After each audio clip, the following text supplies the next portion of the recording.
সাতক্ষীরার একমাত্র ইকো-ট্যুরিজম সেন্টারকে আধুনিকায়ন ও জীববৈচিত্র্য সংরক্ষণের যে দাবি আজ উঠছে, তার শুধু স্থানীয়দের নয়, দেশের প্রত্যন্ত অঞ্চল থেকে বেড়াতে আসা পর্যটকদেরও সময়ের দাবি। খুলনা বিভাগীয় প্রধান মোহাম্মদ জামান উদ্দিনের পক্ষ থেকে জোরালোভাবে তোলা হয়েছে এই প্রয়োজনীয়তার কথা।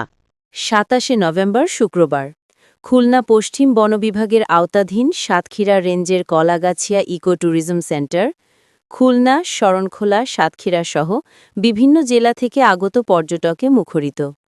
সরেজমিন ঘুরে দেখা যায় প্রতিদিন বেড়াতে আসছেন বহু ভ্রমণ পিপাসু মানুষ, দেশি যেমন বিদেশীও তেমনি। বুড়িগোয়ালিনী স্টেশন থেকে বৈধ অনুমতি ও রাজস্ব পরিশোধ করে ভাড়ায় চালিত ট্রলার যোগে পর্যটকরা যাত্রা করেন কলাগাছিয়ার পথে। শুরুটা নদীর নির্জন সৌন্দর্য, আর শেষটা সুন্দরবনের গভীর নিসর্গের মাঝে দাঁড়ানো পর্যটন কেন্দ্র। সেখানে রয়েছে শতাধিক বানর, ৫ তলা বিশিষ্ট আকর্ষণীয় ওয়াচ টাওয়ার, আর প্রাকৃতিক পরিবেশের মাঝে তৈরি ১.৫ কিলোমিটার ঢালাইকৃত রাস্তা। সংরক্ষিত একটি পুকুরে রয়েছে কুমিরের বাচ্চা, যা শিশুদের কাছে দারুণ আকর্ষণ। পর্যটকরা আরও বলেন, একসময় এখানে হরিণ দেখা যেত অনেক বেশি, এখন সংখ্যা কমে এসেছে। এই কমে যাওয়ায় হতাশা প্রকাশ করেছেন ভ্রমণে আসা ঢাকা থেকে আগত পর্যটক বিপুল সরকার সহ অনেকেই। বিপুল সরকারের তার বক্তব্যে বলেন, এত দূর থেকে আসলাম, কিন্তু দেখার মতো তেমন কিছু নেই। যদি পর্যাপ্ত হরিণ আর বন্যপ্রাণী সংরক্ষণে রাখা হতো, এটা সবসময় ভিড়ে ঠাসা থাকত। বলা বাহুল্য, বর্ষাকাল ছাড়া শীতের শুরু থেকেই নীল ডুমুর ও কলাগাছিয়া এলাকায় ভিড় বাড়তে থাকে কয়েক গুণ।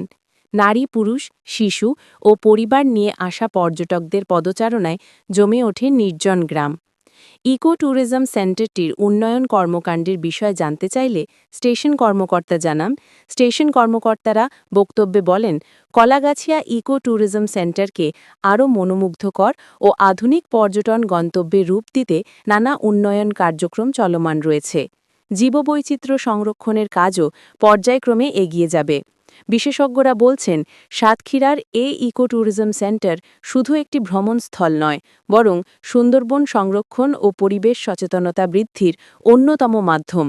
যথাযথ উন্নয়ন, নিরাপত্তা এবং বন্যপ্রাণী রক্ষায় উদ্যোগ জোরদার হলে দেশের অন্যতম আকর্ষণীয় পর্যটন গন্তব্যে পরিণত হতে পারে কলাগাছিয়া। জীববৈচিত্র্য রক্ষা, পর্যটন উন্নয়ন এবং সুন্দরবনের প্রতি মানুষের ভালোবাসা, এই তিনের সমন্বয়ে সমৃদ্ধ হবে সাতক্ষীরার একমাত্র ইকো ট্যুরিজম সেন্টার। এখন শুধু প্রয়োজন সঠিক পরিকল্পনা, পর্যাপ্ত সংরক্ষণ এবং দায়িত্বশীল মনোভাব।